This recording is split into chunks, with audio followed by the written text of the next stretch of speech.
The Tanakh provides the foundation for understanding God's relationship with his people through sacred agreements, or covenants, which are central to Hebrew thought and theology.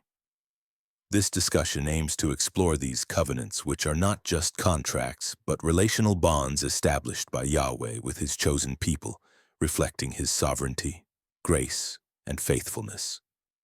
They highlight mutual obligations, divine promises, and a framework for righteous living, all expressed through ancient Hebrew concrete thought rather than abstract Greek philosophy. We will explore why they are key elements in the teachings of Yeshua and the apostles, as they interpret them through the lens of the Messiah's life, death, resurrection, and the new covenant. For those who might not be familiar, the Tanakh is also called the Hebrew Bible or the Old Testament. I look forward to a detailed exploration of Hebrew covenant theology, focusing on its key covenants, their theological significance, and how the teachings of Yeshua and the apostles align with these covenants, while avoiding Hellenistic influences.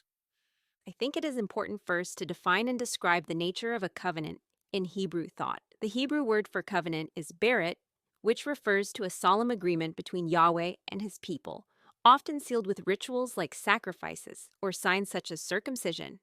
Unlike human contracts, these covenants are initiated by Yahweh, highlighting his grace and unilateral commitment.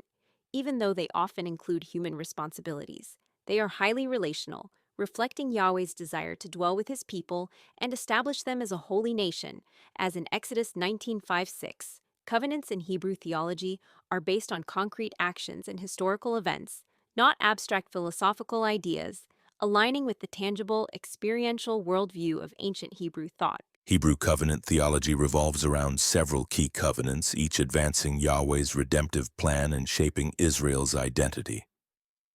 These covenants are central to the teachings of Yeshua and the apostles, as they relied on them to explain salvation, faith, and Gentile inclusion. After the flood, Yahweh establishes a covenant with Noah and his descendants, and all living creatures, promising never again to destroy the earth with a flood in Genesis 9:8-17. This universal covenant demonstrated Yahweh's commitment to creation and his mercy toward humanity, despite their sinfulness.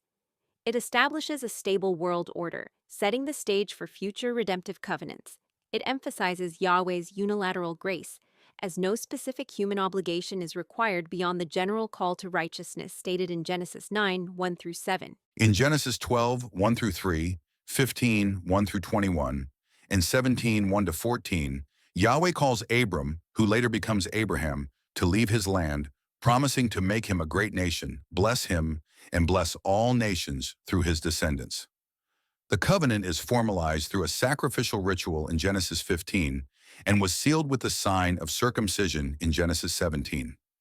This covenant establishes Israel as Yahweh's chosen people and introduces the idea of righteousness through faith in Genesis 15:6. Abram believed Yahweh, and he credited it to him as righteousness. The promise to bless all nations foreshadows Gentile inclusion. It is unconditional in its ultimate fulfillment, Yahweh's promise to Abraham's offspring, though obedience to circumcision is required for participation. In Exodus 19-24, at Mount Sinai, Yahweh forms a covenant with Israel through Moses, giving the Torah, including the 10 Commandments and instructions to uphold the covenant. Israel agrees to follow Yahweh's commands, becoming a kingdom of priests and a holy nation in Exodus 19:6. The covenant was confirmed with blood sacrifices in Exodus 24:8. This covenant depicts Israel's role as Yahweh's treasured possession, reliant on obedience to the Torah, which directs moral, civil, and ceremonial actions. It emphasizes holiness, community, and the visible presence of Yahweh in the tabernacle. Blessings for obedience and curses for disobedience in Deuteronomy 28 underline its conditional nature, while Yahweh's faithfulness persists. In 2 Samuel 7:8-16, Yahweh promises David an eternal dynasty with his descendant reigning on an everlasting throne. This covenant is confirmed without a specific ritual, but is reaffirmed in Psalms 89:3-4. The promise of an eternal king points to the Messiah, a central hope in Hebrew eschatology. It emphasizes Yahweh's commitment to his people through a divinely appointed ruler, reinforcing the covenantal relationship. Yahweh promises a new covenant with Israel and Judah, writing his Torah on their hearts, forgiving their sins, and pouring out his breath to enable obedience. This covenant is future-oriented in the Tanakh, tied to Israel's restoration. This covenant addresses the failure of Israel to keep the Mosaic covenant, offering internal transformation through the breath of Yahweh and direct knowledge of Him. It maintained continuity with prior covenants, but emphasized grace and spiritual renewal. The new covenant is connected to Yeshua's work, fulfilled through his death and resurrection, as seen in Luke 22:20, where Jesus says, "This cup is the new covenant in my blood, which is poured out for you." For example, Paul highlights the indwelling breath of Yahweh in Romans 8:9-11 and the internalization of the Torah in Hebrews 8:6-13. Hebrew covenant theology features several core themes that Yeshua and the apostles incorporated into their teachings while preserving their Hebrew roots. Covenants are initiated by Yahweh, reflecting his unilateral commitment to his people. They echo Yahweh's sovereignty and grace. Faith, as shown by Abraham, is at the core, but obedience to the wisdom in the Torah remains a response to grace, not a way to earn it. Paul clarifies this in Romans 3:28, emphasizing faith over works of the law, while still promoting ethical living in Galatians 5:22-23. Covenants are made with a people, not just individuals, emphasizing community in Exodus 19:5-6. Paul expands this to include Gentiles in the body of the Messiah in Ephesians 4:4-6 and 1 Corinthians 12:12-13, fulfilling the Abrahamic promise in Genesis 12:3. Covenants point toward a future restoration and messianic age, like those in Daniel 12:2 and Jeremiah 31:31. Paul's teachings on the resurrection and Yeshua's return in 1 Thessalonians 4:13-18 and 1 Corinthians 15:51-52 are rooted in Hebrew apocalyptic expectations. Another core theme is how physical signs like circumcision reinforce covenant identity. Paul reinterprets circumcision as a matter of the heart in Romans 2:29, aligning with the new covenant's internal focus in Jeremiah 31:33.